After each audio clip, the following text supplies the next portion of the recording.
नमस्कार।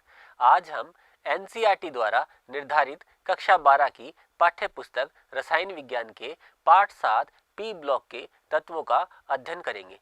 इसके पूर्ववर्ती भाग में हमने वर्ग संख्या 15 अर्थात नाइट्रोजन परिवार, जिन्हें निकोजन्स भी कहा जाता है, उनका अध्ययन किया था। आज के इस भाग में हम वर्ग संख्या 16, जिसे ऑक्सीजन परिवार या चैल्कोजन भी कहते हैं, उनके बारे में अध्ययन करेंगे। आइए हम हमारी चर्चा को प्रारंभ करें। पी ब्लॉक के तत्व। जैसा कि हम जानते हैं कि पी ब्लॉक तत्वों को हमने आवर्त सारणी में 6 अलग अलग वर्गों में बांटा हुआ है।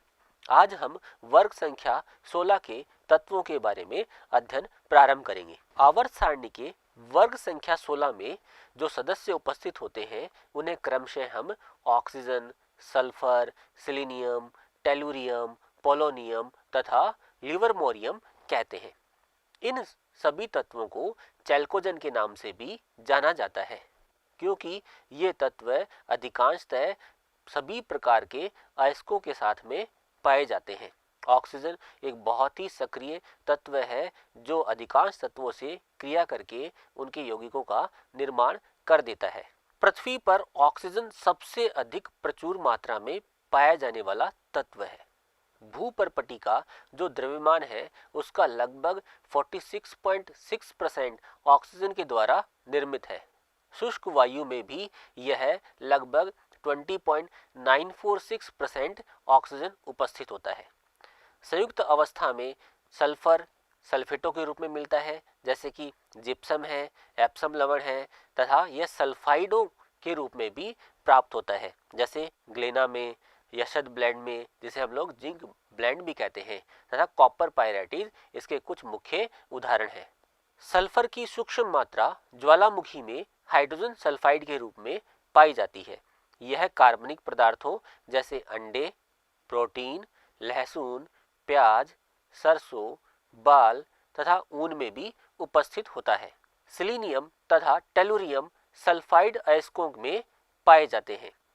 पोलोनियम प्रकृति में थोरियम तथा यूरेनियम के खनिजों के विघटन से प्राप्त होता है। जब थोरियम तथा यूरेनियम जैसे रेडियो एक्टिव तत्वों का रेडियो एक्टिव विघटन होता है तो उत्पाद के रूप में हमें पोलोनियम भी प्राप्त होता है। लिवरमोरियम एक संश्लेषित रेडियो एक्टिव तत्व है। इसका संकेत Lv है। इसका परमाणु क्रमांक 116 तथा परमाणु द्रव्यमान 292 ग्राम प्रति मोल होता है। इसका इलेक्ट्रॉनिक विन्यास क्या होगा? Rn 5f14 6d10 7s2 7p4। इसकी अल्पायु बहुत कम होने के कारण इसके गुणों का अभी भली प्रकार से अध्ययन नहीं हो पाया है। इलेक्ट्रॉनिक विन्यास। इन तत्वों के बाह्यतम कोश में 6 इलेक्ट्रॉन उपस्थित होते हैं। इन तत्वों का जो सामान्य इलेक्ट्रॉनिक विन्यास होता है वह ns2np4 होता है, अर्थात इनके संयोजकता कोश में जो सबसे बाहर वाला कोश है उसमें 6 इलेक्ट्रॉन प्रेजेंट होते हैं।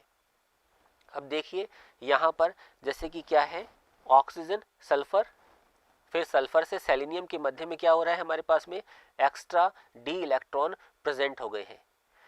इसी प्रकार से टेलुरियम और पोलोनियम के मध्य में देखिए हमारे पास में क्या है, एक्स्ट्रा हमारे पास में एफ इलेक्ट्रॉन आ गए हैं।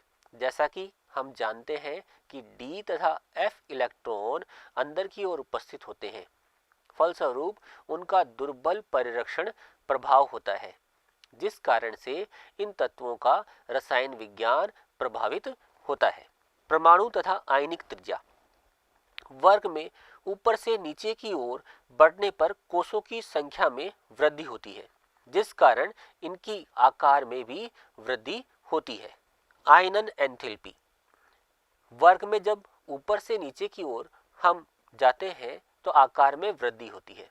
आकार में वृद्धि होने के कारण आयनन एंथैल्पी का मान कम हो जाता है, क्योंकि बाह्यतम कोश से इलेक्ट्रॉन को निकालने के लिए या पृथक करने के लिए अब हमें कम ऊर्जा की आवश्यकता होती है। लेकिन जब इनकी तुलना हम वर्ग 15 के तत्वों के साथ करते हैं तो उनकी तुलना में यहाँ पर आयनन एंथैल्पी का मान कम होता है। ऐसा क्यों? क्योंकि वर्ग 15 के तत्वों का इलेक्ट्रॉनीय विन्यास अर्धपूरित होता है जो कि अधिक स्थायी है। उस स्थायी विन्यास में से इलेक्ट्रॉन को बाहर निकालने के लिए हमें अधिक ऊर्जा की आवश्यकता पड़ती है। इलेक्ट्रॉन लब्धि एंथैल्पी अर्थात इलेक्ट्रॉन गेन एंथैल्पी। जब भी किसी परमाणु के बाह्यतम कोश में हम एक इलेक्ट्रॉन को जोड़ते हैं तो सामान्यतः वहां से ऊर्जा मुक्त होती है, जिसे इलेक्ट्रॉन गेन एंथैल्पी कहा जाता है। आकार बढ़ने पर इलेक्ट्रॉन गेन एंथैल्पी का मान कम होता है। वर्ग में जब हम ऊपर से नीचे जाते हैं तो आकार में वृद्धि होती है, जिसके फलस्वरूप इलेक्ट्रॉन गेन एंथैल्पी का मान भी कम होता चला जाता है। ऑक्सीजन की इलेक्ट्रॉन गेन एंथैल्पी सल्फर की अपेक्षा कम ऋणात्मक होती है। सल्फर से पोलोनियम तक इसके मान फिर से क्या होते हैं, हमारे पास कम ऋणात्मक होते चले जाते हैं। क्यों? क्योंकि आकार में धीरे धीरे वृद्धि होने लगती है। आकार वर्ग में ऊपर से नीचे जाने पर बढ़ता है। विद्युत ऋणात्मकता। फ्लोरीन के बाद ऑक्सीजन की विद्युत ऋणात्मकता का मान आवर्त सारणी में सबसे उच्च होता है। वर्ग में ऊपर से नीचे जाने पर आकार में वृद्धि होती है, फलस्वरूप विद्युत ऋणता के मान में कमी आती है। भौतिक गुण। ऑक्सीजन तथा सल्फर अधात्विक प्रकृति की होती है। सिलीनियम तथा टेलुरियम उपधातु होते हैं, जबकि पोलोनियम एक धात्विक प्रकृति का तत्व है। पोलोनियम एक रेडियोधर्मी तत्व है तथा इसकी अर्ध आयु 13.8 दिन होती है। सभी तत्व अपरूपता प्रदर्शित करते हैं। वर्ग में नीचे की ओर जाने पर गलनांक तथा कथनांक में वृद्धि होती है। ऑक्सीजन तथा सल्फर के गलनांक और कथनांक के मध्य बहुत ज्यादा अंतर को उनकी परमाणुकता के आधार पर समझाया जा सकता है। कैसे समझा सकते हैं? ऑक्सीजन का जो अणु है उसमें सिर्फ 2 परमाणु उपस्थित होते हैं। ऑक्सीजन के अणु का सूत्र होता है O2, जबकि सल्फर के अणु में 8 परमाणु उपस्थित होते हैं, जिसका सूत्र होता है S8। सल्फर अणु का आकार ऑक्सीजन अणु के तुलना में बहुत बड़ा होता है। आकार तथा द्रव्यमान दोनों ही अधिक होने के कारण से सल्फर ठोस अवस्था में प्राप्त होती है तथा ऑक्सीजन हमें गैस अवस्था में प्राप्त होती है। क्योंकि आकार तथा द्रव्यमान अधिक होने से वांडरवाल बलों की प्रबलता सल्फर के अणु में अत्यधिक होती है। रासायनिक गुण। रासायनिक गुणों में पहले हम देखते हैं कि ये किस प्रकार की ऑक्सीकरण अवस्थाएं दर्शाते हैं। जैसा कि हम जानते हैं कि इन तत्वों के बाह्यतम कोश में 6 इलेक्ट्रॉन प्रेजेंट होते हैं। अब ये क्या कर सकते हैं? 2 इलेक्ट्रॉनों को ग्रहण करके अष्टक अपना पूर्ण कर सकते हैं। बाह्यतम कोश में इलेक्ट्रॉनों की संख्या 8 कर सकते हैं। जब ये 2 इलेक्ट्रॉन ग्रहण करेंगे तो यह -2 ऑक्सीकरण अवस्था को प्रदर्शित करते हैं।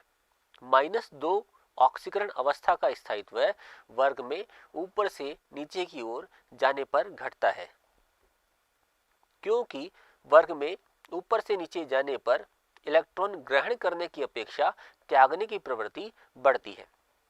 पोलोनियम सामान्यतः -2 ऑक्सीकरण अवस्था प्रदर्शित करता ही नहीं है। ऑक्सीजन की विद्युत ऋणता बहुत उच्च होती है, वह -2 ऑक्सीकरण अवस्था को दर्शाता है। लेकिन यदि ऑक्सीजन का बंध फ्लोरीन के साथ में बंधा हो तो वह -2 के स्थान पर +2 व +1 ऑक्सीकरण अवस्था भी प्रदर्शित करता है। जैसे OF2 में ऑक्सीजन का ऑक्सीकरण अंक +2 है, जबकि O2F2 में इसका ऑक्सीकरण अंक +1 है।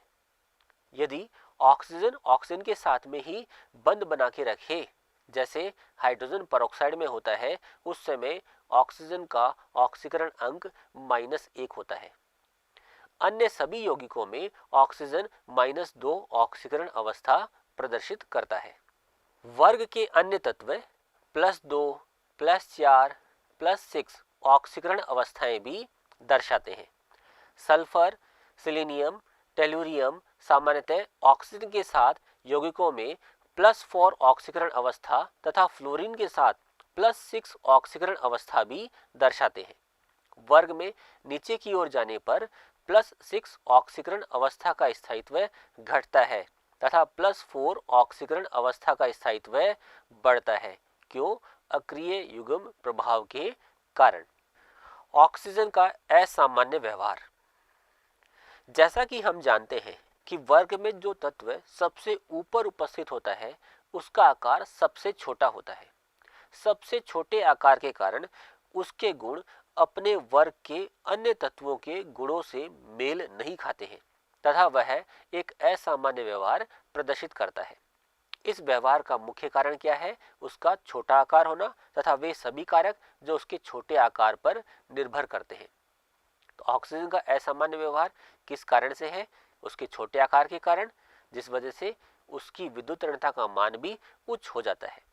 H2O में प्रबल हाइड्रोजन बंध उपस्थित होते हैं क्योंकि ऑक्सीजन तथा हाइड्रोजन के मध्य विद्युत ऋणताओं का अंतर अधिक होने के कारण वहां पर प्रबल हाइड्रोजन बंध उपस्थित हो जाते हैं, जिसके फलस्वरूप H2O हमें द्रव अवस्था में प्राप्त होता है। ऑक्सीजन में डी कक्षक भी अनुपस्थित होते हैं, जिसके कारण से ऑक्सीजन अपनी सहसंयोजकता को नहीं बढ़ा पाता है। वास्तव में ऑक्सीजन कभी भी अपनी संयोजकता को 2 से अधिक नहीं करता है।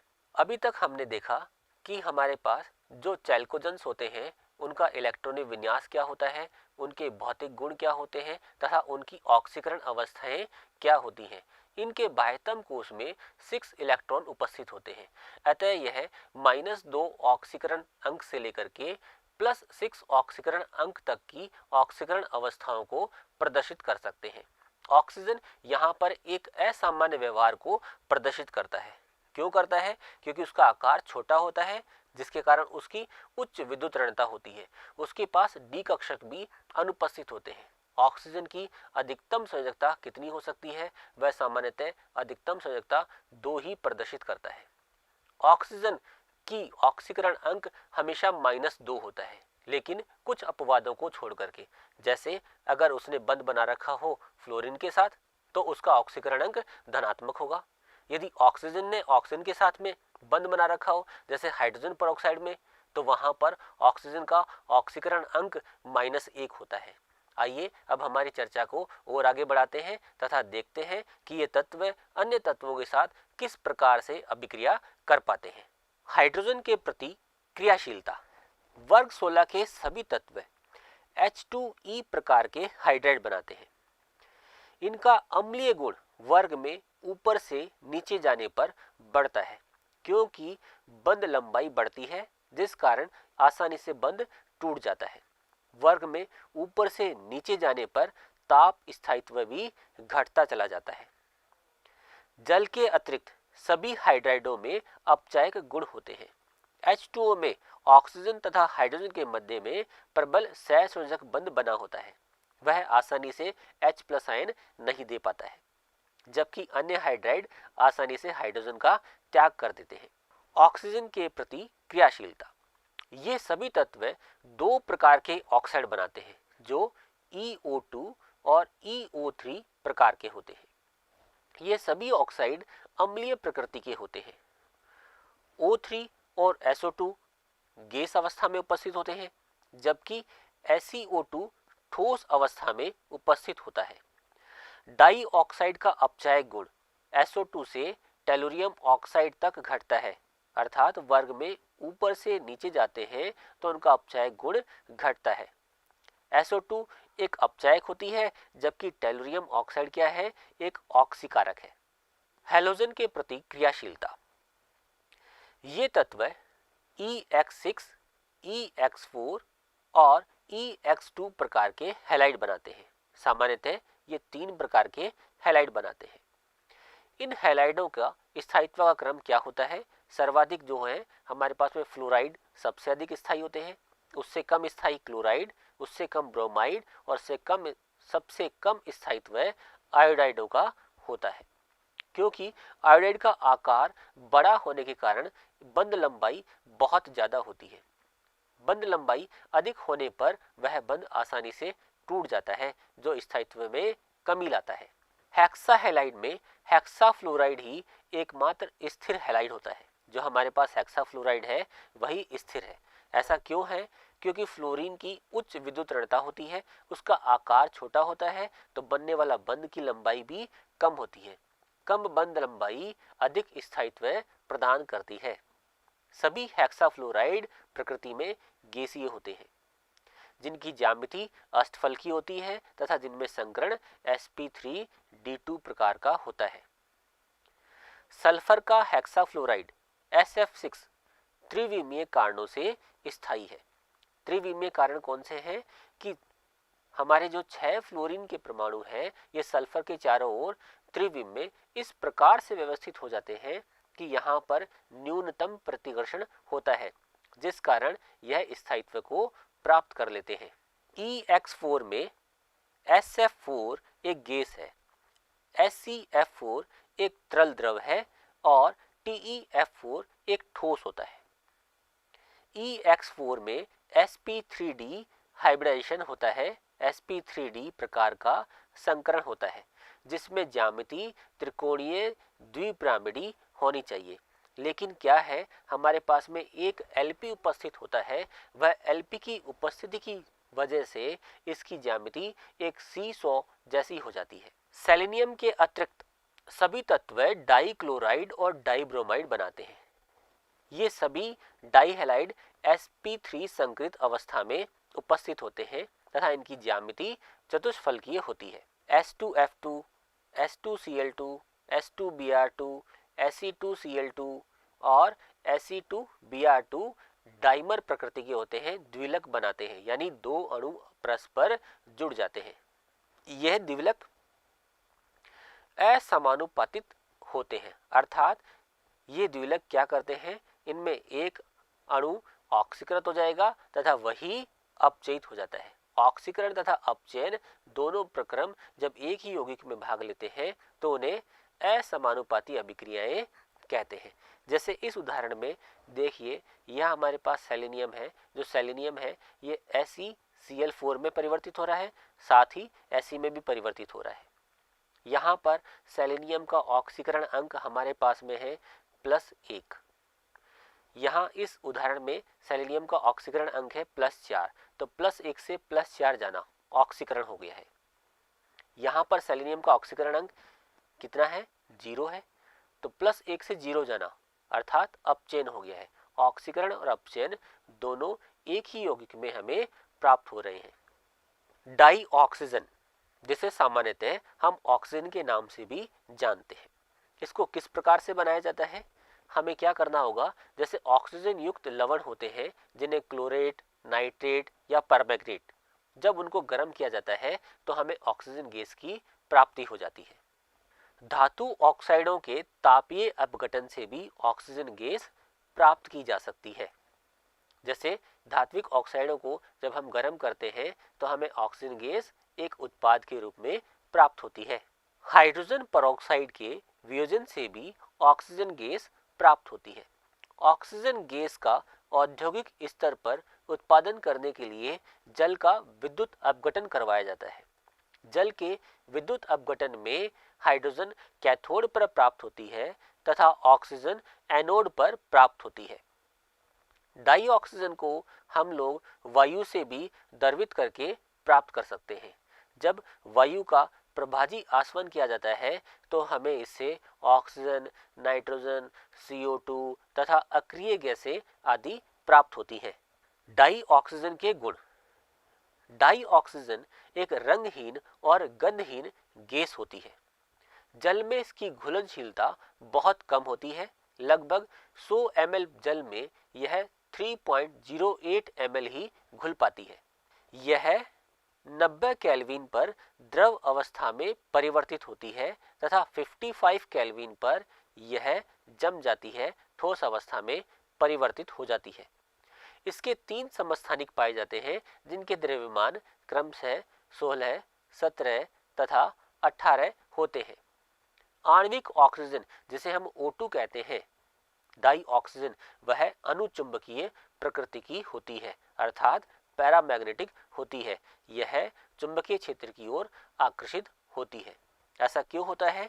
क्योंकि जो हमारा डाई ऑक्सीजन है उसके आणविक कक्षक पाई स्टार, 2px तथा पाई स्टार 2py में एक अयुग्मित इलेक्ट्रॉन उपस्थित होते हैं, जिनके फलस्वरूप यह अनुचुंबकीय प्रकृति को दर्शाती है। कुछ धातुएं जैसे गोल्ड, प्लेटिनम और कुछ उत्कृष्ट धातुओं को छोड़कर लगभग सभी धातुएं और अधातुएं डाई ऑक्सीजन से सीधे क्रिया करती हैं और उनके ऑक्साइड बनाती हैं। अभिक्रिया शुरू करने के लिए कुछ ऊष्मा की आवश्यकता हमें होती है, क्योंकि ऑक्सीजन ऑक्सीजन जो डबल बॉन्ड है उसके बंध वियोजन की एंथैल्पी का मान बहुत अधिक होता है।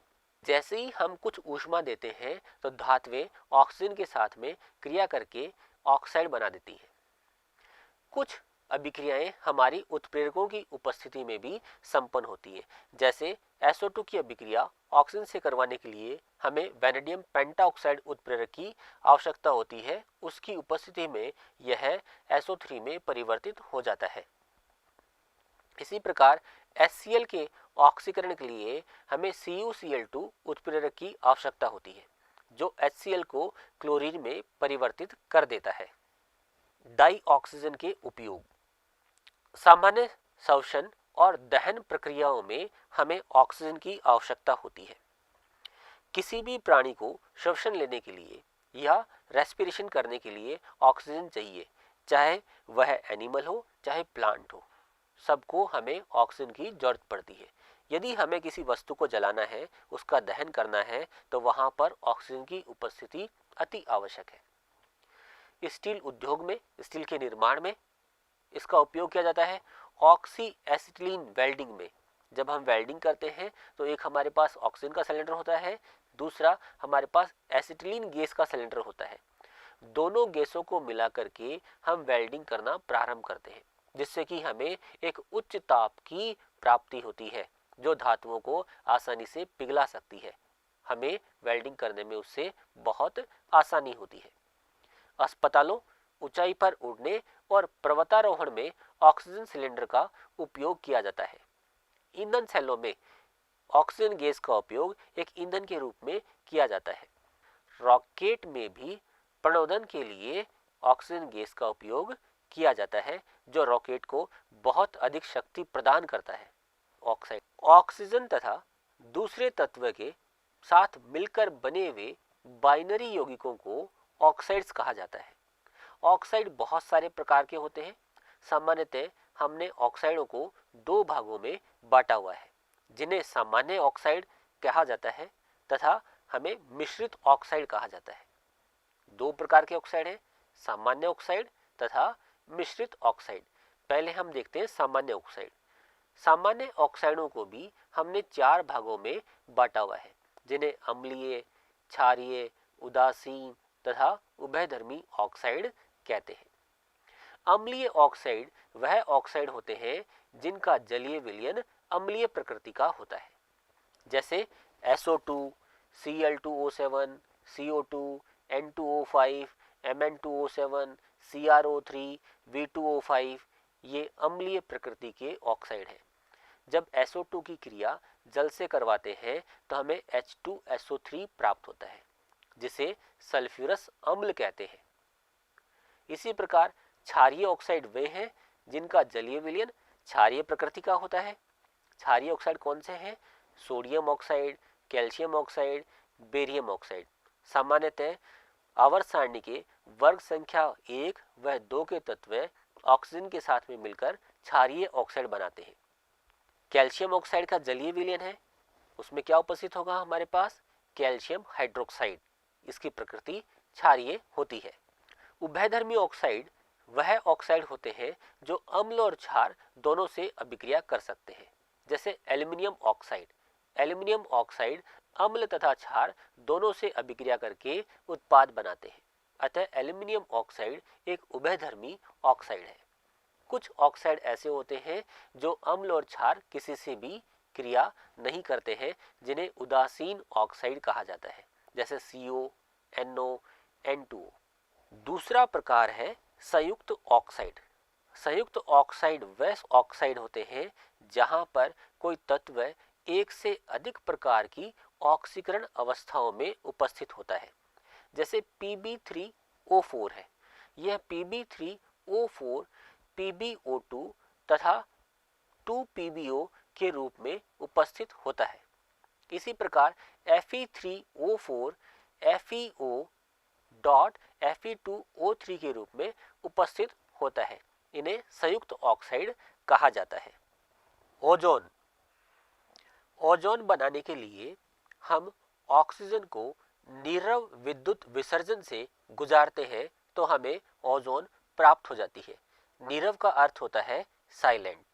देखिए यह अभिक्रिया हमारे पास कैसी है, ऊष्मा शोषी अभिक्रिया है। अतः इस अभिक्रिया में हमें साइलेंट इलेक्ट्रिक डिस्चार्ज ही आवश्यक होता है। जैसे ही ओजोन बनती है उसकी सांद्रता लगभग 10% होती है। ओजोन को द्रव ऑक्सीजन से घिरे हुए पात्र में संघनित कर लिया जाता है। शुद्ध ओजोन एक हल्की नीली गैस होती है। तरल अवस्था में इसका रंग गहरा नीला होता है तथा ठोस अवस्था में यह बैंगनी काले रंग का दिखाई देता है। ओजोन में एक विशिष्ट गंध होती है। कम सांद्रता में यह हानि रहित होती है। इसकी सांद्रता बढ़ने पर सांस लेने में परेशानी आती है, जिससे सिर दर्द होता है तथा मितली होने लगती है। ओजोन ऊष्मागतिकी रूप से ऑक्सीजन की तुलना में अस्थायी है। इसकी उच्च सांद्रता भयंकर विस्फोट कर सकती है। ओजोन एक प्रबल ऑक्सीकारक होती है क्योंकि यह विघटित होकर के एक नवजात ऑक्सीजन देती है। इस नवजात ऑक्सीजन के कारण इसमें प्रबल ऑक्सीकारक गुण होते हैं तथा यह आसानी से यौगिकों का ऑक्सीकरण कर देती है, जैसे कि इन अभिक्रियाओं में दर्शाया गया है। जब ओजोन बोरेट बफर से पोटेशियम आयोडाइड विलयन के आधिक्य में अभिक्रिया करती है तो आयोडीन मुक्त होती है, जिसका मानक सोडियम थायोसल्फेट विलयन के साथ अनुमापन किया जाता है। यह ओजोन गैस के मात्रात्मक आकलन की विधि होती है। इस विधि द्वारा हम जान सकते हैं कि कितनी मात्रा में ऑक्सीजन उपस्थित है। ओजोन में ये दो अनुनादी संरचनाएं उपस्थित होती हैं। इन अनुनादी संरचनाओं की उपस्थिति के कारण ओजोन में ऑक्सीजन के बीच में जो बंध उपस्थित होते हैं उनकी बंध लंबाइयां एक समान होती हैं। नाइट्रोजन के ऑक्साइड ओजोन से क्रिया करके उसे ऑक्सीजन गैस में परिवर्तित कर देते हैं। सामान्यतः वायुयानों से जो नाइट्रोजन के ऑक्साइड निकलते हैं वे ओजोन परत को क्षय पहुंचाते हैं। ओजोन परत के लिए दूसरा खतरा हमारे रेफ्रिजरेटर में प्रयोग में आने वाली फ्रीऑन गैसेज हैं, जो कि ओजोन परत को क्षय करती हैं। ओजोन का उपयोग कीटाणुनाशक और जल को रोगाणु रहित बनाने में किया जाता है। इसका उपयोग तेल, हाथी दांत, आटा, स्टार्च आदि को विरंजित करने में अर्थात उनको रंगहीन बनाने में किया जाता है। पोटेशियम परमैंगनेट के निर्माण में ऑक्सीकारक के रूप में ओजोन का उपयोग करते हैं। अभी तक हमने देखा कि डाई ऑक्सीजन का निर्माण किस प्रकार से किया जाता है तथा इसके क्या उपयोग हैं। ऑक्सीजन दूसरे तत्वों के साथ क्रिया करके जो ऑक्साइड बनाती है उन्हें हम कितने भागों में विभाजित कर सकते हैं। वह अम्लीय होते हैं या क्षारीय होते हैं या उदासीन होते हैं या उभयधर्मी प्रकृति के होते हैं। इसी प्रकार हमने देखा कि ओजोन को किस प्रकार से बनाया जाता है। यदि ओजोन की सांद्रता का मान अधिक हो जाता है तो वह हमारे लिए हानिकारक सिद्ध हो सकती है। ओजोन के क्या उपयोग कर सकते हैं? ओजोन का जो मुख्य उपयोग है वह है रंगीन पदार्थों को रंगहीन बनाने में किया जाता है, अर्थात विरंजन की क्रिया में हम ओजोन का उपयोग करते हैं।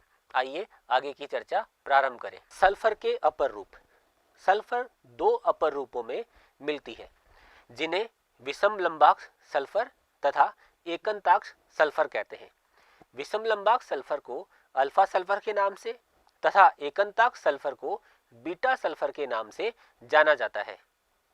विषम लंबाक्ष सल्फर या अल्फा सल्फर यह एक पीले रंग का सल्फर होता है जिसका गलनांक 385.8 केल्विन तथा विशिष्ट घनत्व 2.06 होता है। विषम लंबाक सल्फर के क्रिस्टल गंधक शलाका अर्थात रोल सल्फर के CS2 में विलयन को वाष्पीकृत करके बनाए जाते हैं। यह जल में अविलेय है परंतु अल्प मात्रा में बेंजीन, अल्कोहल आदि में घुलनशील है। यह कार्बन डाइसल्फाइड में पूर्णतया विलेय है। एकंताक्ष सल्फर या बीटा सल्फर, इसका गलनांक 393 केल्विन होता है तथा विशिष्ट घनत्व 1.98 होता है। यह कार्बन डाइसल्फाइड में पूर्णतया विलेय है। विषम लंबाक्ष गंधक को एक तश्तरी में पिघालकर तथा पपड़ी बनने तक ठंडा करते हैं। ठंडा होने पर इस पपड़ी में 2 छिद्र कर देते हैं। एक छिद्र में से बचा हुआ द्रव्य बाहर निकाल लिया जाता है। पपड़ी को हटाने पर रंगहीन सुई के आकार के हमें क्रिस्टल प्राप्त होते हैं जिन्हें बीटा सल्फर के क्रिस्टल कहते हैं। यह अपर रूप 369 केल्विन के ऊपर स्थायी होता है। 369 केल्विन से कम ताप पर यह अल्फा सल्फर में रूपांतरित हो जाता है। 369 केल्विन ताप पर सल्फर के दोनों रूप अस्तित्व में होते हैं। इसे संक्रमण ताप भी कहा जाता है। सल्फर मुख्यतः 2 रूपों में पाया जाता है। सल्फर का S8 अणु एक क्राउन शेप आकार की आकृति में उपस्थित होता है। सल्फर का S6 अणु एक कुर्सी के आकार की आकृति में पाया जाता है। सल्फर डाइऑक्साइड, सल्फर डाइऑक्साइड बनाने के लिए सल्फर को सीधा वायु में जलाया जाए या किसी सल्फाइड की क्रिया सांद्र H2SO4 के साथ करवाई जाती है तो SO2 प्राप्त होती है। यदि आयरन सल्फाइड को वायु की उपस्थिति में जलाया जाता है तो भी हमें सल्फर डाइऑक्साइड प्राप्त हो जाती है।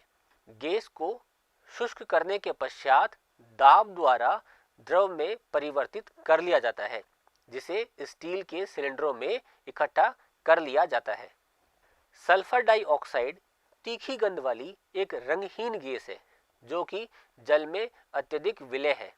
यह कक्ष के ताप व 2 वायुमंडलीय दाब पर द्रवित अवस्था में परिवर्तित हो जाती है।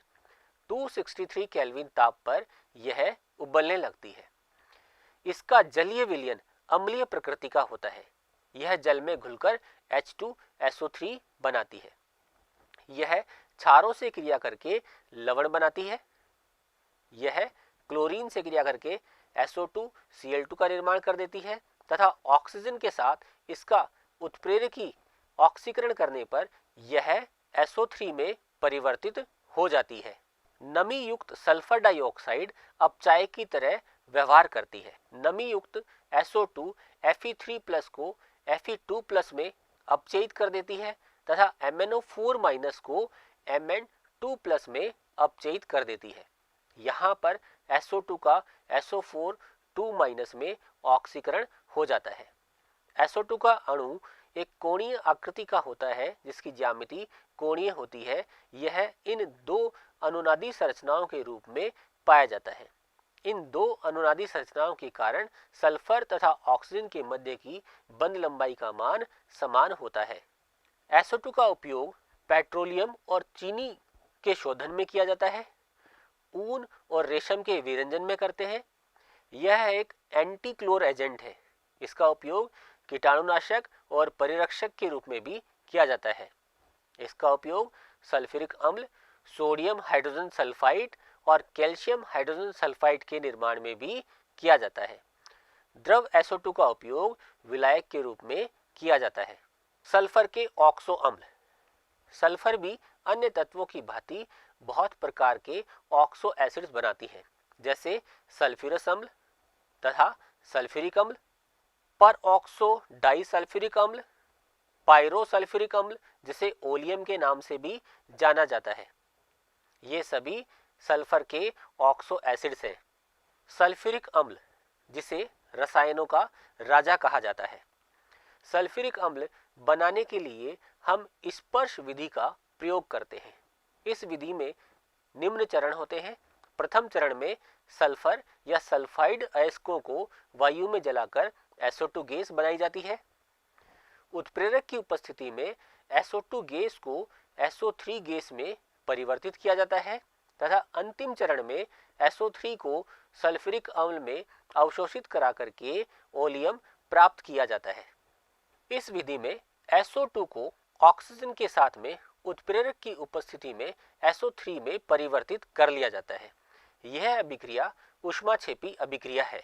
अतः ली शेतेलिए के नियम के अनुसार यदि हमें अधिक मात्रा में SO3 गैस प्राप्त करनी है तो हमें क्या करना है, हमें यहाँ पर दाब रखना है 2 बार तथा ताप 720 केल्विन। हमें न्यूनतम इतना ताप रखना होता है कि हमारी अभिक्रिया प्रारंभ रह सके। जैसे ही SO3 बनती है, SO3 का अवशोषण H2SO4 में करवाने पर ओलियम प्राप्त हो जाता है। ओलियम में जल मिलाकर हम इच्छित सांद्रता का H2SO4 तैयार कर सकते हैं। H2SO4 1.84 के विशिष्ट घनत्व वाला एक रंगहीन घना तेलीय द्रव है। यह 283 केल्विन ताप पर जमता है और 611 केल्विन ताप पर उबलता है। जब भी हमें अम्ल को जल में मिलाना हो तो हमें बहुत धीरे धीरे जल को लगातार हिलाते हुए अम्ल मिलाना चाहिए, क्योंकि अम्ल को जल में मिलाने वाली अभिक्रिया अत्यधिक ऊष्माक्षेपी होती है। सल्फ्यूरिक अम्ल की रासायनिक अभिक्रियाएं निम्नलिखित विशेषताओं के कारण होती है। एक, उसकी निम्न वाष्पशीलता, यह बहुत कम वॉलेटाइल है। सेकंड, प्रबल अम्लीय प्रकृति का होता है। जल के प्रति प्रबल बंधुता, ये जल में अत्यधिक विलय होता है। ऑक्सीकरण कर्मक का गुण होता है इसमें। ये देखिए, जैसे हम लोग H2SO4 को आयनित करते हैं तो H2SO4 दो पदों में आयनित होता है, क्योंकि इसके पास 2 H+ आयन उपस्थित है। पहले वाली अभिक्रिया के लिए Ka का मान हमें लगभग 10 से अधिक प्राप्त होता है, जबकि दूसरी अभिक्रिया के लिए हमें Ka का मान 1.2 × 10⁻² प्राप्त होता है। यह अभिक्रियाएं या Ka का मान हमें यह दर्शा रहा है कि अधिकांश समय में H2SO4 H+ आयन तथा HSO4- आयन के रूप में उपस्थित रहता है। सल्फ्यूरिक अम्ल की क्रिया जब क्षार के साथ करवाई जाती है तो सामान्यतः हमें 2 प्रकार के लवण प्राप्त होते हैं। जैसे इसकी क्रिया कॉपर हाइड्रोक्साइड के साथ करवाने पर हमें कॉपर सल्फेट प्राप्त हो सकता है। सोडियम हाइड्रोक्साइड के साथ करवाने पर सोडियम सल्फेट प्राप्त होता है। यह सामान्य सल्फेट होते हैं। जबकि यदि हमें सोडियम हाइड्रोजन सल्फेट प्राप्त हो, जहां पर क्या है, हमारे पास में एक हाइड्रोजन उपस्थित है, तो इसे हम लोग क्या बोलते हैं, यह हमारा अम्लीय सल्फेट है। जबकि जो सामान्य सल्फेट होते हैं वहां पर H2SO4 SO4 आयनों में वियोजित होकर के दूसरी धातु से क्रिया कर लेता है।